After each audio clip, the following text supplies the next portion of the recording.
Years here just a little bit. Parents are worried about the rare polio-like illness, acute flaccid myelitis.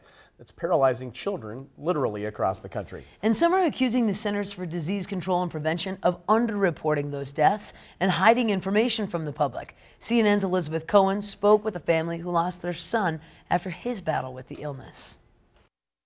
Carter Roberts, 3.5 years old. Just the epitome of what any happy little kid should be. Just very charming little boy. But then, Good job. Doctors from 3 different medical centers diagnosed Carter with acute flaccid myelitis, or AFM. He was paralyzed below his neck by the polio-like illness. His sister Macy chose to put the cherub on top. Those are his ashes. Carter passed away in September at the age of 5. And he's not the only child to succumb to AFM this year.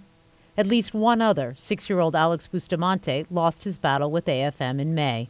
But the CDC says no AFM deaths in 2018. That's not true. If you could be in a room with the director of the CDC, what would you say to him? Just wake up and do your job. Tell us what you're hiding. We asked Dr. Ann Schuckett, Principal Deputy Director of the CDC, why the agency is reporting 0 deaths in 2018.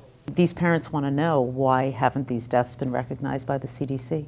The reporting of the disease has a lot of steps, so there may be a lag. We are working 24/7 to increase recognition, to get the reporting into the system. Every one of these episodes is difficult and the deaths are really tragic. The parents think the CDC is hiding something. Okay, I'm so sorry to hear that. I'm just very committed on behalf of the agency to share what we know when we know it. The CDC's own medical advisors on AFM, who spoke to CNN, say the lag in reporting the deaths is too long, that the turnaround should be faster. Parents have also criticized how the agency has handled the outbreak. If you could give the CDC a grade for how they've handled AFM, what grade would you give them? F. Failure.